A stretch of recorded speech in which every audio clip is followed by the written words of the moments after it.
You're a home buyer, somebody or a young person looking to buy a home, you need a bit of a reset. There is a possibility on the other side of this that inflation could actually be quite low. Welcome back to Real Estate Mindset. Today's video is going to be absolutely bonkers, and right now, you guys, I'm on the way in Maryland. Todd picked me up. There's snowstorms, and I'm still going to get you super fire real estate data. I'm going to do the video a little bit different, and I'm actually going to reference two Redfin articles because in addition to the data, one thing I want to point out is how recklessly and foolishly, even deceitful, Redfin is being with their optimism. So the first thing is I want to read a couple bullish bullet points that they have written in the article titled "Pending Home Sales Rose 4% in December. Biggest jump in over 2 years." And again, you guys, I want to read a few of these bullet points on how, foolishly optimistic, and then we're going to go over the actual data, but I really want to know what you think about all this. Now, the first thing is, this one really got under my skin. Homebuyers came out of the woodwork as mortgage rates posted the biggest monthly decline since 2008, despite them being higher year over year. Prices soared, prices jumped 4%, the most in over a year, as buyers competed for a still limited pool of, hold on. Hi, Melissa, how are you? Hi, Travis. I'm really good. How are you? Were you ready for me to come in here? Okay. I knew it was coming. Yeah, it was gonna come. It was gonna come. Okay. Yeah. Pool of homes, okay? Redfin agents say bidding wars in some areas are becoming more frequent as people who were browsing when rates were higher get serious about buying. But January is off to a slower than expected start only because of frigid weather. So it's only because of weather. Who cares about the data? People are coming out of the woodworks, right? Demand is exploding. Guys, I just woke up. I got ready, we're headed to New York, and I want everyone to know I was the first person up. Todd Sachs is lagging, Melody Wright is right behind me, but let's go into the actual data. Now that we know how motivated and optimistic Redfin is about you purchasing a house. And honestly, guys, I think about this, and it's no wonder why so many people get blindsided.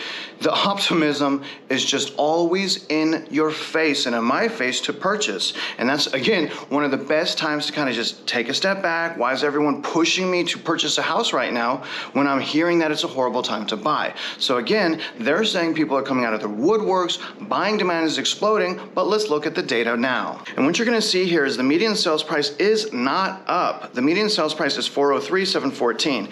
Now, we did end the year up 4%. That was a bit of a shock to me on average, even though some metro areas it did not. However, we have a month-over-month change of negative 1.1%. So prices are still going down. So maybe, guys, explain to me, how can they be so optimistic when even their own data is saying that home prices are actually down? And now let's go into their most recent housing market update so I can show you guys the reality. What's going on? I think a good way to gauge demand right now is mortgage purchase applications. Mortgage purchase applications, and remember, that doesn't mean a house has sold. That just means someone's filling out an application. And I'll tell you guys, as a loan officer of over 20 years, most people that fill out an application, they don't even qualify. So again, more reckless optimism. But once we see the data, I want you guys to comment below and do me a favor. Let me know again, do you guys trust Redfin? And maybe you don't. Maybe you know a better real estate provider of data. If you do, comment below. Let me know who you're using, that we don't have to play these games and the manipulation with the trajectory and blah, blah, blah, blah, blah, and listen to this overly optimistic company that's spreading fear of missing out, quite frankly. Comment below. Alrighty, made it to Zach's Realty. We're packing up to head to New York. Got it all packed up.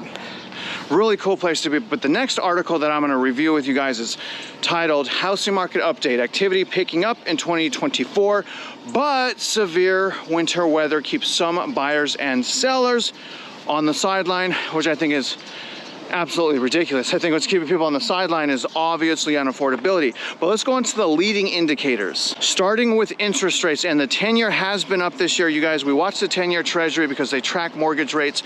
Now, daily average is 6.88%, and I want to make a point, you guys. That's 81 basis points higher right now than it was this time last year. So things are even more unaffordable than they were last year. Again, reckless optimism, 6.88. You can see it was 6.07. Now, as far as the weekly average, that's the devil's 666. Now, obviously that is up from 6.33%, but here's what's really telling you guys, and this is why I'm like, so fed up with this foolish and reckless optimism. Look at mortgage purchase applications. That is down a shocking 20% year over year. So mortgage loan officers and mortgage companies are getting hit faster and harder than realtors because they have less opportunity to make money. Loan officers and lenders can't do cash offers. We don't do rentals. We don't represent sellers. All we can do is buyers who finance. So again, 20% down year over year despite the reckless optimism. Now, however, it is up, as you see here, week over week, 9%. But that's not all, you guys. When we go down to Google searches for homes for sale, that's down 13% from a month earlier. So none of the data that we just reviewed right now says that buyers are coming out in groves. It's completely ridiculous. All right, we just landed in New York. I got Joe. What are you doing, Joe? You getting some awesome B-roll? Yep. I want to show you guys real quick because I've never been to New York, so take a look. We're in the car. This is amazing.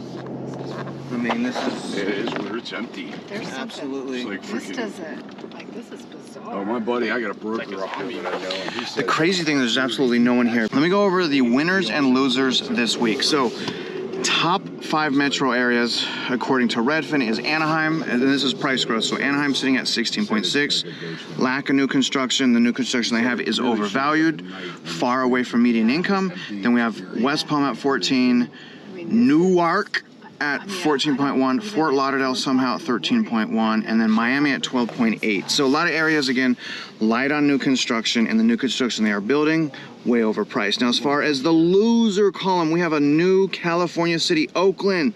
Oakland is now the #1 city of monthly decline, sitting at year-over-year loss of 3.4%. Then we have 3 Texas metros sitting at Austin is now the #2. So congratulations, Austin. You're now #2. And congratulations, Oakland, on being #1. Almost got hit. And this was my idea of New York. Okay, that was exactly my idea. We're almost gonna get hit. There's homeless on the side here. I mean, this is amazing, guys. So Austin down 2.8 year over year, Fort Worth 0.3, and San Antonio. So only 4 metro areas right now will decline, but let's move on to the next data set. I am walking in New York, and I'm gonna start going over the data with you right now, or the charts, data visualization anyway. So let's start with median sales price. You guys can see we are slightly up. Now you see that, what is that, bluish line right there? That looks straight. That represents a decline of $1,000. So obviously, once again, Redfin is starting the year out, not telling everyone, you know, what's really going on with, we're getting this taxi, really going on with home values. So again, when we look at week over week, we're down another $1,000, and it's not showing it in the trajectory of the graphs. What do you think of Redfin, Melody? I mean, I think they're useful as one data point, but you have to use multiple to ever really truly understand what's going on. Yeah, absolutely. So don't forget, guys, use multiple data points. Let's talk about home mortgage payments and whether or not they are more affordable or less affordable year over year. So let me throw that up on the screen. You guys can see things are even more expensive. So I ask yet again, Redfin, why the reckless optimism? Why not tell people and talk about how to make things more affordable, starting with yourself, no consumer debt? I mean, come on, you guys. But you can see here, average mortgage payment is still astronomical at $2,456. That is up almost double digits year over year. So still obviously incredibly unaffordable still in the housing market. I wanted to get you guys a scene of Melody behind me, you could see, but also this amazing Grace Church, and I did say a prayer for the home buyers to stay patient. Let's go over home buying supply now. Okay, so we're gonna go over the supply of houses. Now remember, you guys, basically it's universally considered, look at this church, oh my gosh, look at this church. You guys, this is breathtaking. I'm a little overwhelmed. But generally, 6 months is considered a buyer's market. Last I looked in my own hometown of Houston, we had 5 months. That's probably why we're seeing prices declining. But let's throw up the stats. According to Redfin, you guys can see the supply going straight up, 4.4 months. Now that's normal this time of year. That's, as you can see, last year the same thing happened. And what we really want to see, guys, is we want to see the supply continue to go up through the spring markets. That's going to be key. Now, I am a little bit worried if they cut rates too soon and they get people excited and the sentiment changes. I'm worried, potentially a similar event will happen as last year. Maybe not as strong of home buying. Inventory is still low, even though demand is still low. You just guys got to be cautious. I don't know what to say right now. I'm just like totally stuttering. Oh my God. Really overwhelmed here, guys. Really. Melody's laughing at me because I got things coming out from every corner.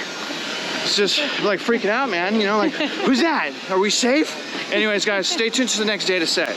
All right, so now I am walking with Melody through Union Square, New York. It's so amazing.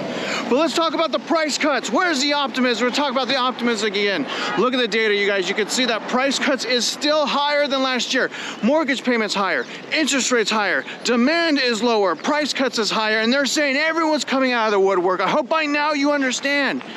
It's a bunch of nonsense. But regardless, let's go back to the data. 3.9% of listings during that period have additional price cuts. But when you guys go to your actual metro area, like if you type it in to Redfin pulls it up, your metro probably is more like 25 to, oh my gosh, I'm gonna get hit.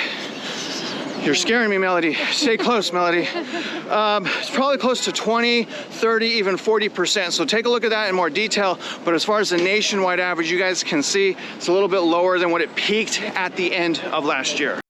Okay, so let's go over the most important stat now, which is demand, because you remember those last two articles, all Redfin wanted to do is talk about how demand is surging back. So, unfortunately, when we go over demand, they have removed demand from the data. That's right, guys. We are just supposed to trust them at their word, though they have the data. We've been reviewing that data for what, 100 videos? That is now gone. So you gotta trust Redfin, who cares about the data at this point, and it is what it is, guys. But don't forget, I don't just want to bash them. I mean, it is frustrating because to me it's clearly misleading. Use multiple data sources. I'd say stay patient. If you're wondering what the solution is, I have a free home buying class. So if you want to learn how to better your purchasing power as you wait in the sideline, please take it. No charge to you. Always work on credit, income, assets. Love the people in your life, and don't get caught in the fear of missing out. Isn't that right, Melody? That is absolutely right, Travis. Okay. All right. See you guys on the next one.